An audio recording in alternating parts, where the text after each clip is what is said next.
Amores, eu voltei então pra gente poder falar do Angola Jungle. Eu senti necessidade de gravar esse vídeo porque eu mesma tive dificuldade de perceber numa primeira leitura os flashbacks que aconteceram, a ordem que não é cronológica dentro do próprio capítulo, né? Dentro dos entre cada capítulo a gente já tinha percebido isso. Então, por exemplo, o primeiro capítulo passa em 1673, o segundo em 1655, o terceiro em 1677. E já o capítulo 4 começa no ano de 1679. Então, ele já é um livro que ele não está sendo contado cronologicamente, né? Dentro dos anos. Mas, além disso, dentro dos próprios capítulos, existem muitos flashbacks, existem acontecimentos que eles são explicados depois de alguma ação, que se você não prestar muita atenção, você não pega isso. Então eu tô gravando esse vídeo hoje para que nos próximos capítulos a gente também repare nisso. Outra coisa, gente, eu quero que vocês continuem consultando o glossário do livro, tá? Tem muitas palavras que a gente precisa entender o que elas significam. Por exemplo, calunga, a gente precisa entender que é mar. Tem uma palavra que ela não tá no glossário, que é calhambola, que é a mesma coisa que quilombola. Então, qualquer vocabulário que surgir dúvida, a maioria das palavras, se não todas, estão no glossário. A única que eu não achei no glossário foi calhambola, que é o sinônimo de quilombola.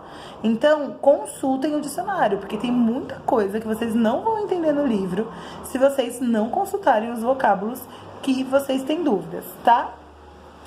Por último, vamos continuar prestando atenção em como ele estrutura essa narrativa através das imagens, né?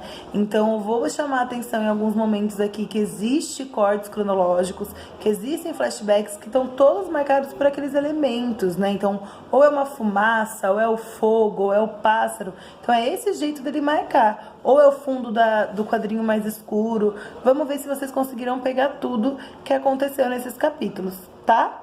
Por último, não sei se eu já tinha falado que era o último, mas agora é o último de verdade. Continuem prestando atenção nas epígrafes, né? Que são aqueles textos que estão nas páginas pretas. Eu deixei até isso no roteiro do podcast de vocês, porque elas são super importantes.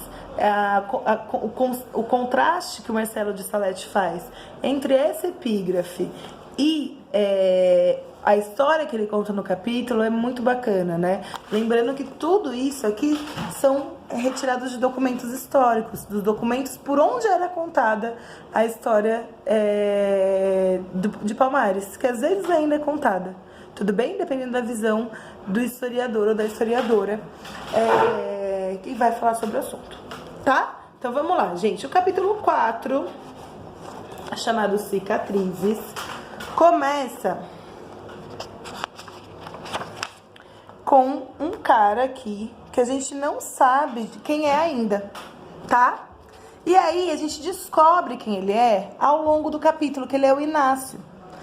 Quem leu, né, e eu espero que todo mundo tenha lido, assistindo, depois vem assistir o vídeo, tá? É pra ler antes e vir assistir o vídeo depois. Gente, vai ficar meio mais ou menos, às vezes eu vou dar uma engasgada, não sei editar, então eu vou gravar um vídeo só. E às vezes vai ter umas informações desencontradas, assim. Por exemplo, isso era pra eu ter falado no começo do vídeo, mas eu esqueci. Mas eu já gravei 4 minutos, não vou voltar. Tudo bem? Posso contar com vocês? Então aparece esse cara aqui com uma cicatriz transversal no rosto, que está em alguma parte do livro. Lembra que eu falei que isso daqui é um guia pra gente? Não vou lembrar onde, mas que é o Inácio. E aí, como que eu vou descobrir que ele é o Inácio? Porque logo depois tem uma cena do pai dele, mostrando pra ele como torturar uma pessoa escravizada, como torturar os negros escravizados. E depois vai aparecer uma situação em que tá ele e o Francisco, né, brigando. O Francisco é aquele menino, que eu já vou falar quem é, mas é aquele menino que aparece no segundo capítulo, que nasceu, que foi capturado, né? Lembra? Os pais dele são assassinados e ele é capturado e é levado pro Padre Antônio Melo. É esse menino.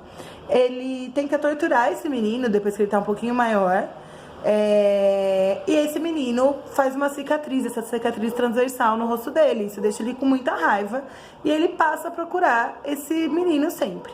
Aí, gente, já começa a questão da ordem não cronológica.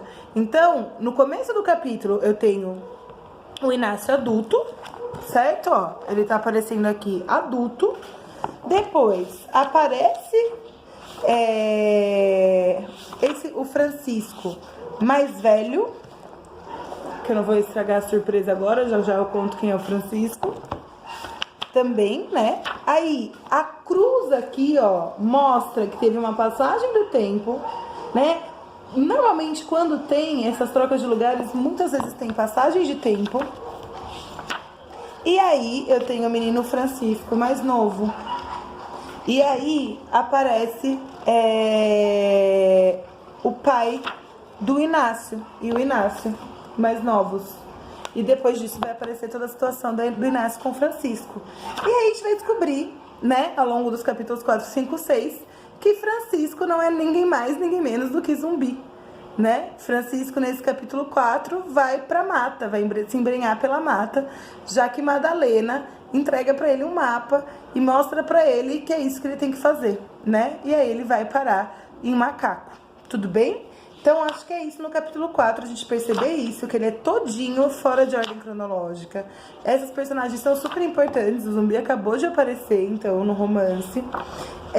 E aí, é muito importante reparar tudo que acontece no capítulo 4, 5 e 6, pra gente poder fazer o nosso podcast. Essa questão da representatividade, da busca da própria história, é uma das bases que eu quero que vocês comentem no podcast de vocês. Beleza? E aí tem uma situação que eles se encontram, né? Se reencontram, Inácio e um Zumbi, tal. Mas isso vocês leram. Então, era isso do capítulo 4. O capítulo 5, gente, eu não posso afirmar com certeza absoluta. Mas o que eu entendi é que esta parte do começo aqui, que aparece o Soares, remete ao primeiro capítulo, quando ele e o amigo dele, que morre na mata, vão consultar meu Deus, me fugiu o nome dela agora. A Cuca, que é a mulher que lê Búzios, que é a mulher que é sábia, que sabe o destino deles. Eu não tenho certeza, mas me pareceu que é a mesma consulta, não é o mesmo diálogo. Mesmo assim, sendo uma nova consulta, isso acontece antes, né? Isso é um flashback também, ó. O fundo escuro, o zoom, esse zoom grande, normalmente são flashbacks, né? E aí aparece ele matando um bicho na mão dele e ele no meio da mata. Então aqui começa o tempo cronológico que o livro está indicando, que é o ano de 1680. Faz sentido? O que acontece antes dele com a Cuca é uma lembrança, tudo bem? Então, o que eu tô chamando de flashback, às vezes é uma lembrança, às vezes é uma coisa que acabou de acontecer. Então é isso que acontece aqui. Depois, gente, tem que prestar muita atenção nesse capítulo. O Soares, ele vai, deixa eu só conferir, conversar com o Gangazumba. Mas o Soares é quem ajuda o Zumbi. Lembrando que eles já estão em guerra nesse tempo, né? Já tem o conflito por causa do acordo de Cucaú. Tudo bem? E aí, depois a gente vai descobrir, numa outra não ordem cronológica, que o Soares está incumbido de envenenar o Gangazumba, tá? E entre isso vai ter outros acontecimentos, precisa ler o livro para saber, mas isso é importante de perceber, porque não tá na ordem cronológica esse capítulo. Então, tem a questão lá da Cuca falando pra ele que vai aparecer muitas coisas estranhas no caminho dele. Ele recebe um saquinho do Zumbi, aparece já ele em Cucaú, mas depois aparece de novo ele em Palmares e o Zumbi combinando com ele que a única coisa a ser feita é matar a Gangazumba. Depois ele vai ser acusado dessa morte e tal, mas preste atenção que isso tá fora da ordem. Tem uma briga do Gangazumba com o Zumbi, que também tá fora de ordem cronológica, né? Dos acontecimentos do livro. Quando eu falo ordem cronológica, é porque ele tá antecipando fatos que depois ele vai explicar. Então presta atenção nisso. Beleza até aí? Acho que é isso que acontece nesse capítulo, tal. Fiquem bem atentos a essa questão dos conflitos, a essa marcação de tempo, e é isso. Beleza? Aí no último capítulo, que é o capítulo Encontros, a gente conhece uma personagem fofíssima, que eu não sei vocês, mas eu fiquei apaixonada, que é a Dara.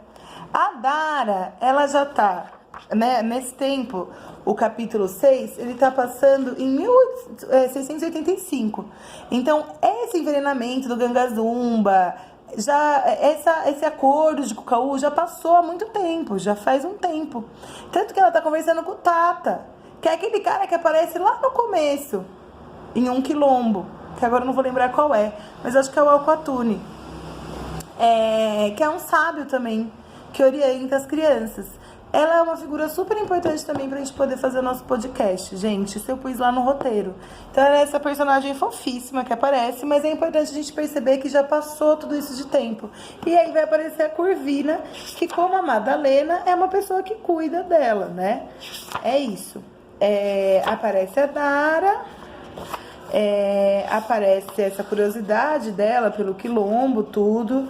Aí a gente descobre que Zumbi vai pra Cucaú, vai visitar o padre Antônio Melo, que está morrendo, que ele não é bem recebido pelo padre e tal. E ele vai lá, visita a Madalena, ela fala que ele tá diferente, ele mostra o quanto ele teve que se afastar da questão do cristianismo. Isso também é importante para o nosso podcast. Então, que raiz ele teve que resgatar, né? Por que ele toma essa decisão de se distanciar do cristianismo, né? E aí,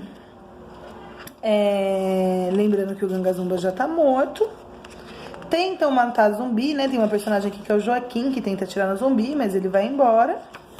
E acaba com a Dara olhando o quilombo e achando muito bonito tudo isso onde ela mora, tá? Ela vai ser uma personagem super importante pro livro, gente.